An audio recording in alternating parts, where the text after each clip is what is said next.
Welcome back, everyone. Thanks for joining me. Today, I wanted to go over a kind of a practical situation when it comes to budgeting, and that is getting 1 month ahead of your bills or your monthly expenses as opposed to living paycheck to paycheck. And basically what I mean by this is having this month's paychecks pay for next month's bills as opposed to having this month's paychecks pay for this current month's bills. There's 4 strategies that you can use, or 4 techniques that you can use to kind of get ahead of your expenses by 1 month. And the first would be if you happen to have any bonuses that are coming your way or any extra cash that's coming from your job or something, to apply that directly to next month's bills. A second method is if you happen to be paid bi-monthly. This is how my pay schedule works, where you get paid I get paid every other Friday. What happens with people that get paid that way is for 2 months of the year, you will receive 1 extra paycheck because there's 3 pay periods in that one particular month. And what you can do is take that extra paycheck and apply that extra paycheck towards your 1 month ahead of expenses. A third method that will be applicable right around now is if you happen to be receiving a tax refund. And generally getting a large tax refund is a bad thing because it means that you didn't have access to that money throughout the year for investing and building wealth.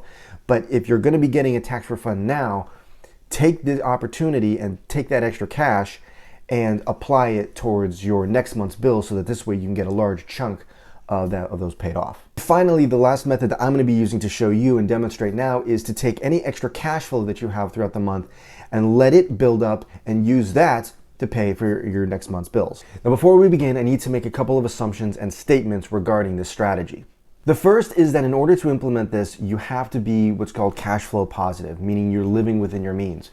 Cash flow is income minus expenses, which means that your income has to be greater than your expenses. If your income is less than your expenses, meaning that your bills are larger than what you're bringing in, you have to reverse that. You have to either reduce your expenses, eliminate unnecessary expenses, bring in extra income, work extra hours, work a side hustle, do something so that that balance is shifted towards the income side. Otherwise, you're constantly going to be losing money every month, and there's just no way to get ahead. The second rule that we're going to be using is what's called a zero-based budget, meaning that every dollar that comes in as a form of income is going to have a job or as an expense going out. And the last thing that I wanted to just kind of touch on is I'm going to be ignoring any kind of debt snowballing for this time, because the problem is with debt snowballs and even debt avalanches is as you're paying off debts, that means that those monthly minimums that you were paying are going away, and it can kind of affect your cash flow. So I'm gonna kind of ignore that for right now.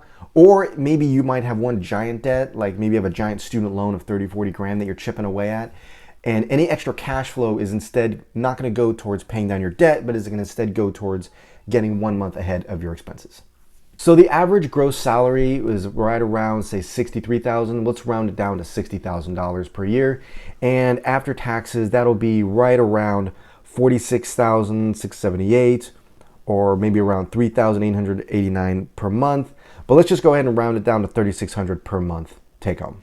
And let's say that your monthly bills are comprised of the following. Your 4 walls are your necessities, and they'll be $1,500 a month.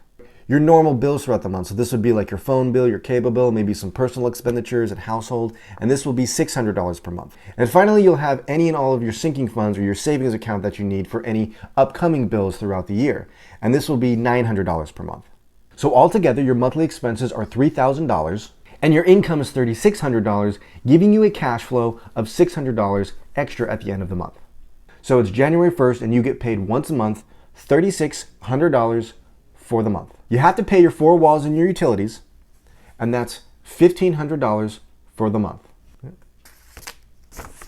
Your bills are $600 a month. And finally, your sinking funds are $900 per month. So all of January's bills are paid, and of the original $3,600 that I had in income, I now have $600 left over in cash flow. I'm going to take this $600 in leftovers and I'm going to put it into a savings account for later. February 1st comes along and now I get paid another $3,600 for the month. I have $600 in the savings account from last month. I'm going to take this $600 out here and I'm going to apply it to my monthly bills for February. This effectively is going to lower my monthly bills by $600 because I'm taking extra savings.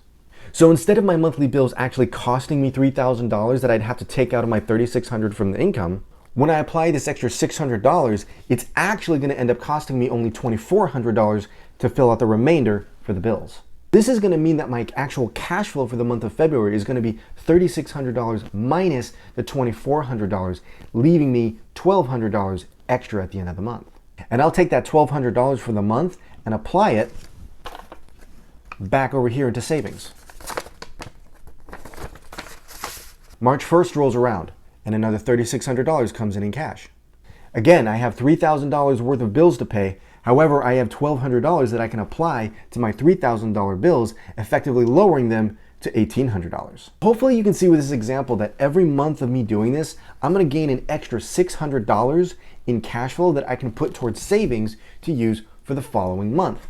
And since my monthly expenses are $3,000 and I get basically $600 in extra cash flow every month, that means I'll be 1 month ahead in 5 months. So now let's have a look at a bi-monthly pay schedule. So you'll get paid on the 1st and the 15th of each month. And we're going to still work with $3,600 per month in income, but now it's going to be divided up into two $1,800 payments on the 1st and the 15th. And our total expenses are still going to be $3,000 per month for all of our bills and utilities. The $1,800 paycheck that we get on the 1st will all go towards the bills in January, and that means we're going to have a remaining $1,200 left over for January bills. The $1,800 paycheck on the 15th will cover the remaining January bills, the $1,200, and the remaining $600 will go towards savings. Now it's February, and on February 1st, you get an $1,800 paycheck. February bills also total $3,000, just like before. You take the $1,800 from this paycheck and combine it with the $600 from savings from January's cash flow, and that'll give you a total of $2,400 that you can now use for February's bills. Take the $2,400 and subtract it from the $3,000 for February bills, and that means you still end up owing $600 left over.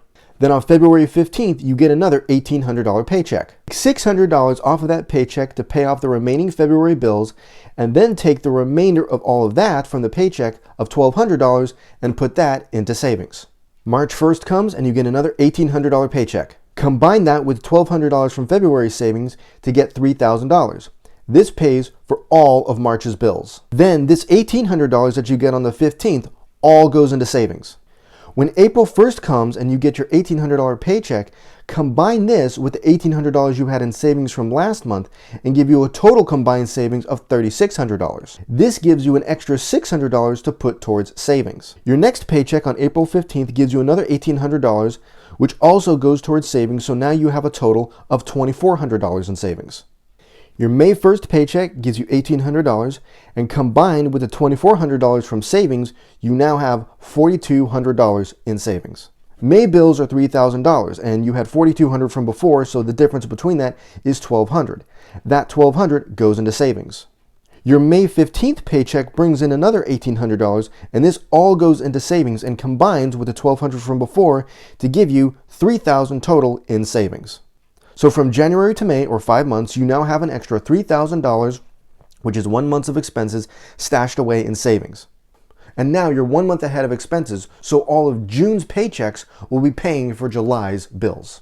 This video was inspired by a TikTok video that I did a while back ago where it was on this exact same topic, but I made a mistake of not being able to fill in a lot of gaps, and there was quite a bit of feedback on it and questions. So hopefully with this video, I was able to fill in the gaps and answer a lot of the questions that were there. And if I didn't, and if you have any questions on this, or if there's something that you don't quite understand, please leave me a note or a comment down below, and I'll do everything I can to try to better explain myself. Or if I need to make another video, by all means, I'll go ahead and do that. So let me know if there's anything that you don't understand or you need me to clarify.